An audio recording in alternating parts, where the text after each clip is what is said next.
عامر رانا صاحب، اب یہ ایسا تو نہیں ہے کہ بات بن نہیں رہی، وہ حکومتی شرائط کو خان صاحب سن نہیں رہے، جس طرح کا تاثر بھی پی ٹی آئی دیتی ہے کہ ان کو تو ملک سے باہر جانے کی بھی آفر کی گئی لیکن وہ اس میں انٹرسٹڈ نہیں تھے، تو اس وجہ سے حکومت اب انکار کر رہی ہے آن دا فیس آف اٹ کہ ہماری کسی کی بھی ان سے کوئی بات نہیں ہو رہی؟ میں بغیر کسی انفارمیشن کے اس بات پہ کہہ سکتا ہوں جو آپ نے کہا نا کہ جی عمران خان کو آفر کی گئی، کوئی بندہ عمران خان پہ رسک نہیں لے سکتا باہر بھیجنے کا، وہ یہاں باہر چھوڑنے کا رسک نہیں لے سکتے، آپ باہر کی کہہ رہے ہیں؟ نہیں، لیکن کل یہ بھی خبریں آئیں ہمارے اپنے کولیگ نے بھی کہ جن کی آئی ہیں میں اس کی تردید اڈیالہ سے موو کر دیں خیبر پختونخوا۔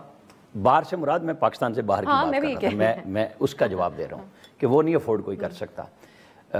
دانیال صاحب نے فیض حمید کی بات کی، ظاہر ہے کسی سے کبھی کبھار گپ شپ ہو جاتی ہے، تو فیض حمید کے بارے میں کچھ عرصہ پہلے جب میں نے پوچھا تو انہوں نے کہا جی یہ پی ٹی آئی کا ایشو نہیں، یہ نیشنل سیکیورٹی کا ایشو ہے، اور پھر جب کچھ دوستوں نے خبر دی کہ ان کا فیصلہ 24 نومبر سے پہلے آئے گا تو میں نے ٹویٹ بھی کیا کہ مجھے بتایا گیا ہے کہ دسمبر کے آخر میں آئے گا۔ اب پتہ نہیں کیا سچ ہوتا ہے کیا نہیں ہوتا، باقی عدالتوں کی بات آپ نہ کریں، عدالتیں امریکہ میں اور یو کے میں ٹویٹ پہ 10-10 سال سزائیں دیتی ہیں، اور ہمارے ہاں باقاعدہ ویڈیو کی موجودگی میں عدالتیں مذاق اڑاتی ہیں کہ یہ کیا ہے۔ تو یہ کچھ ہونا تھا ان عدالتوں کے ساتھ، یہ اسٹیبلشمنٹ کے ساتھ مل کے کھیلتی رہیں، آج لڑ رہی ہیں اور آج یہ رسوا ہو رہی ہیں۔ یہ پاکستان میں سیاسی جماعتیں بھی تو یہی کرتی رہی ہیں، یہ ہونا ہے، تو پھر سب کے ساتھ ایسا ہی ہونا ہے، تو یہ سارے ایک دوسرے کے ساتھ کھلواڑ کر رہے ہیں۔ تو پھر شہباز صاحب کی اس حکومت کے ساتھ بھی یہ ہوگا؟ کیا مطلب ہے؟ آپ کا وزیر داخلہ کون ہے؟ آپ کے خیال میں وزیر داخلہ انہوں نے لگایا؟ رانا ثناء اللہ روز کیا بات بتا رہے ہیں کہ وہ وزیر اعظم بھی لگ سکتے تھے؟ کون سی حکومت بھائی؟ یہ جو کاظمی صاحب کہہ رہے تھے کہ حکومت کا فیصلہ ہے، کون سی حکومت؟ حکومت اسٹیبلشمنٹ ہے۔ یہ مجھے اور آپ کو کلیئر ہونا چاہیے بات چیت میں کہ فیصلے کون کرتا ہے، بتاتا کون ہے۔ بشرا بیگم بالکل ان کا رائٹ ہے، جیسے بیگم نصرت بھٹو کا رائٹ تھا، جیسے بیگم کلثوم نواز کا رائٹ تھا، اسی طرح ان کا، لیکن ان کی پارٹی پردے میں چھپا رہی ہے ان کو کہ جی وہ گھریلو عورت ہے۔ لیکن انہوں نے پریشان تو کر دیا نا حکومت کو۔ بشرا بیگم کے ساتھ بھی زیادتی ہے، پی ٹی آئی کے ساتھ زیادتی ہے، ان کے لیڈرز کی زیادتی ہے کہ اس کو اون کرے کہ وہ عمران خان کی نمائندگی کر رہی ہے، جب ان کی پارٹی کے لیڈر سارے کے سارے بھاگ گئے ہیں، گدڑ ہو گئے ہیں اور تحریک چلانے کے لیے اویلیبل نہیں ہے، اسپیشلی پنجاب میں۔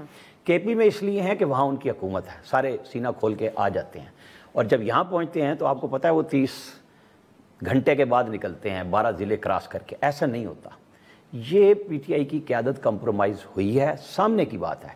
تو بالکل ٹھیک ہے، علیمہ خان اور بشرا بیگم اگر آئی ہیں تو ان کو انڈرمائن نہ کیا جائے، بلکہ ان کو سیاست میں آگے لا کے بات چیت کا راستہ بنایا جائے۔ بشرا بی بی کے باہر نکلنے کو بھی ڈیل کہا جا رہا تھا، تو آج بھی ہم کہہ سکتے ہیں ایسا؟ کیونکہ انہوں نے تو باقاعدہ پلان بنا کے دیا 18 لاکھ بندے نکالنے کے لیے، کس انداز میں نکالنے ہیں اس کا؟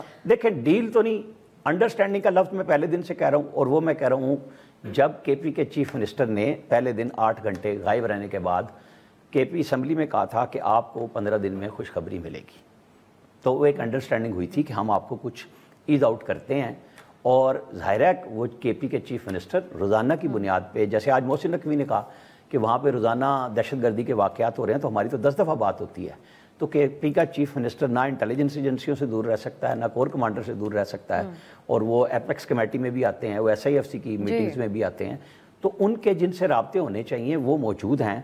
میرے خیال میں پی ٹی آئی کی قیادت کو سوچنا چاہیے کہ راستہ پولیٹیکل ہی بچے گا ان کے لیے، ادروائز ان کے لیے اور مشکل آ رہی ہے۔ یہ دانیال صاحب، اب ایک دور تھا جب نون لیگ زیر اعتاب تھی، 1 پیج حکومت تھی پی ٹی آئی کی، اس وقت کوئی سوچ بھی نہیں سکتا تھا کہ ان نون لیگ کے بھی رابطے ہو سکتے ہیں اس اسٹیبلشمنٹ کے ساتھ، تو آپ سمجھتے ہیں کہ جس انداز میں اب یہ کہا جا رہا ہے کہ پی ٹی آئی کے کوئی چانسز نہیں ہے کہ اس وقت ان کے ساتھ کسی بھی لیول پہ انگیج کیا جا رہا ہو، دوسری طرف کہ علی امین انہی کے بندے ہیں جو پیغام لے کر جا رہے ہیں، تو اس کی گنجائش موجود ہے موجودہ وقت میں بھی اور اس وقت میں بھی جو خواجہ آصف صاحب بتاتے ہیں کہ جنرل باجوہ ہم سے ملاقات کر رہے تھے جس کے نتائج ہی نکلے کہ ووٹ آف نو کانفیڈنس پیش کرنے تک کی پوزیشن میں پہنچ گئی پی ڈی ایم پارٹی؟ میرے خیال میں اس وقت بھی نان پرفارمنس ایشو تھا جس کی وجہ سے ووٹ آف نو کانفیڈنس لانا پڑا، اور ابھی بھی میں سمجھتا ہوں اگر کوئی دوریاں پڑ جائیں جیسے آپ فرما رہی ہیں تو وہ نان پرفارمنس کی وجہ ہی ہونی ہے۔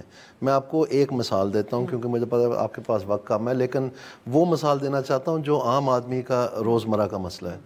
آپ دیکھیں جو اس سے پچھلا سال تھا اس میں بتایا گیا سال کے آغاز میں، یعنی جب کیئر ٹیکر گورنمنٹ آئی، کہ 590 ارب روپے کی وابڈا کی بجلی چوری ہونی ہے۔ اب فگرز آ گئی ہیں کہ پورا سال کے بعد جو ہے 591 ارب چوری ہوئی پچھلے سال جو فائنینشیل ایئر اینڈ ہوا۔ اس کوارٹر کے شروع میں جو ابھی 4 ماہ گزرے ہیں اس میں 239 بلین جو ہے وہ چوری ہو بھی چکا ہے. اس تناسب سے اگر آپ اسے 4 سے ضرب دیں یعنی پورے سال کا اندازہ لگائیں تو یہ تقریباً 956 بلین روپیز بنتے ہیں, یعنی پچھلے 591 اور اس سال کے 956, اور جو 591 سے پچھلا سال تھا اس میں 380 بلین تھے, یعنی اس وقت بھی 55% انکریز ہوئی تھی. میں آپ کے پروگرام پہ ہر پروگرام پہ یہ بتاتا چلا آیا ہوں کہ یہ جو ایڈمنسٹریٹو اپروچ ہے کہ ایکسین کو سسپینڈ کر دیں, نکال دیں لائن مین کو, لائن حاضر کر دیں, مطلب ڈسمس کر دیں, کیسز بنا دیں سارا کو, یہ نہیں چلنا کیونکہ یہ ایک انسینٹیوز پرابلم ہے. اور وہی ایگزیکٹلی ہوا. اب ہونا کیا ہے کہ یہ جو تقریباً 1 خرب روپیہ ہے, 1 ٹریلین روپیز, یہ سارا آپ نے, میں نے, اور یہ جو کیمرہ مین صاحب ہیں, یہ جو میرے ساتھ رانا صاحب بیٹھے ہیں, یہ ہم نے دینا ہے. لیکن گورننس, دان صاحب اگر آپ مجھے اجازت دیں اسی کے اوپر, گورننس یا ان کی پرفارمنس کیسے ان کے راستے میں رکاوٹ بن سکتی ہے یا فال آؤٹ کی وجہ بن سکتی ہے؟ ان کے پاس حل کوئی نہیں ہے. میں بتا رہا ہوں آرمی چیف ان کے اوپر مکمل اعتماد کا کل اظہار کر رہے تھے. ایف بی آر میں بھی یہی حالات ہیں. ایف بی آر میں لنگڑیال صاحب جو انہوں نے بڑے چاہت سے لے کے آئے, ان کا بیان ہم نے سنا ایک کانفرنس میں کہ انہوں نے کہا جو 1988 میں حالات تھے ہم ابھی تک وہیں کھڑے ہیں, حالانکہ ان کو آئے ہوئے کافی مہینے ہو گئے ہیں. اس کا مطلب یہ ہے کہ یہ جو سارا ہمیں پوڑیاں کھلائی جا رہی ہیں ڈیجیٹلائزیشن کی, اور یہ آپ مجھے بتائیں کیا ہوا ٹریک اینڈ ٹریس سسٹم کے ساتھ, کیا ہوا پوائنٹ آف سیل سسٹم کے ساتھ, کیا یہ پہلے جب پرال بنا تھا ایک پریویس ورلڈ بینک کے ریفارم کے تحت, اس وقت یہ سارے نوٹسز ہزاروں کی تعداد میں نہیں دیے تھے. ہر چیز کا فیصلہ وزارت خزانہ کس کو دینی ہے, نائب وزیر اعظم کس کو بنانا ہے, تو وہ سب تو مل کے کیے ہیں دونوں نے. جو آپ کا یہ ماشاءاللہ یہ تاجر دوست ایپ ہے, اس کا کیا بنا؟ اس کا 99.99% فیلئر ہے, زیرو, کسی نے پیسے ہی نہیں دیے. سو وہ بڑا بتایا جا رہا تھا کہ جی اس میں یہ ہو جائے گا وہ ہو جائے گا. سو میں آپ سے یہ کہہ رہا ہوں یہ دوریاں جو ہیں جب یہ ہوں گی, جب آپ کی سیاسی رہنما جو ہیں ان کے پاس ان کی ریڑیاں خالی رہیں گی اور کوئی حل نہیں, صرف بیٹھ کے مکھیاں ماریں. اب آپ مجھے بتائیں, ان کے پاس یہ تو طے ہو گیا نا کہ واپڈا کی چوری نہیں رکی, تو نئی سمت کیا ہے؟ ان کے پاس ہے ہی نہیں. اصل تو مسئلہ یہ ہے ایف بی آر فیل ہو گیا, اب ان کے پاس نئی سمت نہیں ہے. ورلڈ بینک آ کے میرے ایک منٹ بات سنو, شہباز کی حکومت, شہباز صاحب کی حکومت کے پاس, بالکل اسٹیبلشمنٹ کے پاس, یا دونوں کے پاس, کیونکہ وہ ہر چیز مل کر کر رہے ہیں. دیکھیں شہباز صاحب تو ڈیسیجن ہی نہیں لے سکتے. وہ پہلے بناتے ہیں ایک ٹاسک فورس, اس کا رپورٹ آتی ہے, پھر اس کی کمیٹی بنا دیتے ہیں, جب کمیٹی ختم ہوتی ہے وہ رپورٹ دیتی ہے, وہ نہیں کہتے ہیں ورکنگ گروپ بنا دیں 50-50. یعنی ہی از unable to make a decision, he is not being able to, یا either it's a delaying tactic, تو وہ ٹیکس فورس اور ٹاسک فورس کمیٹی پہ کمیٹی بناتے چلے جا رہے ہیں, یا پھر ان کو پتہ ہی کچھ نہیں ہے. لیکن کہنے کا مقصد یہ ہے یہ کنزیکٹیو فیلیئرز جو ہیں بار بار اس کے اوپر پھر دوریاں پڑ جائیں گی. اطہر صاحب, دوریاں ان قریب پڑنے کے کچھ چانسز ہیں کل کے آرمی چیف کے اس بیان کو دیکھتے ہوئے, جس میں وہ یہ کہہ رہے تھے کہ جو لوگ مایوسی پھیلاتے تھے اور ڈیفالٹ کی باتیں کرتے تھے آج وہ کدھر ہیں, ملک کی معیشت بہتر سمت میں جا رہی ہے اور مایوسی ختم ہو کے بادل چھٹ رہے ہیں. ساتھ انہوں نے ایک بات اپنی دوبارہ دہرائی کہ نا امیدی کرنا جو ہے یہ ایک ناپسندیدہ عمل ہے, اس کی اجازت نہیں مذہبی اعتبار سے. سو یہ تو ظاہر کر رہا ہے کہ ایک کانفیڈنس سول اور عسکری قیادت کے درمیان پاکستان کی. دیکھیں ہونا چاہیے, آبویسلی ماتحت ادارہ ہے اور اسی حکومت کا فوج, تو کانفیڈنس تو ہونا چاہیے, سب اداروں پہ ہونا چاہیے.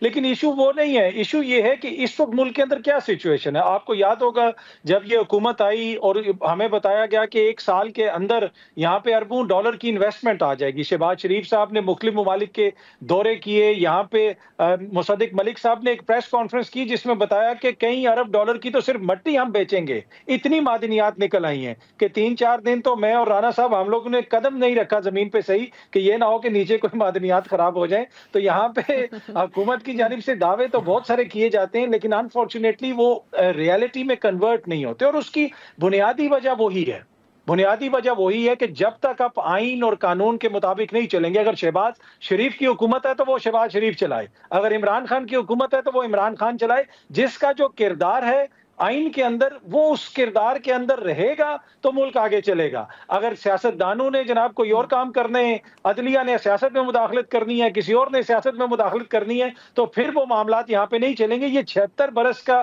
جو ریسپی ہے اس کا نتیجہ ہم دیکھ رہے ہیں اس وقت. دیکھیں اس وقت بھی آپ دیکھ لیں حکومت کس طریقے سے چیزوں کو چلا رہی ہے.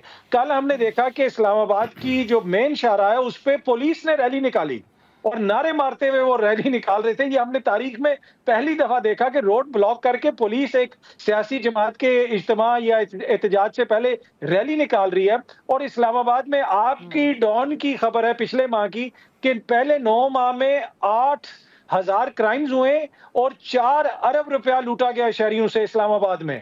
اسلام آباد پولیس کی توجہ آپ دیکھ لیں کدھر ہے، کل وہ جو نعرے لگا رہے تھے سڑکوں کے اوپر، تو انفارچونیٹلی جس کا جو کردار ہے وہ اپنا کردار ادا کرے۔ اس پہ بھی کامنٹ کر دیں آپ ساتھ ہی جی، حکومت نے جب پی ٹی آئی نے پرامن احتجاج کی بات کی تھی، 9 مئی کے بعد کئی بار انہوں نے دعویٰ کیا کہ ہمارا احتجاج بہت پرامن اور جلسہ ہوگا، لیکن اس وقت بھی حکومت کا تو خیر یہی موقف رہا کہ یہ پرامن احتجاج نہیں کریں گے، لیکن جو علی امین صاحب کی سرپرستی میں الجہاد کے نعرے لگے اور کفن باندھ کے نکلنے کے، آپ سمجھتے ہیں اس نے پی ٹی آئی کے کاز کو نقصان پہنچایا اور حکومت کو ایک جواز دیا دلیل کے طور پہ، کیونکہ ہمارے پروگرامز میں وہ یہی دلیل پیش کرتے ہیں؟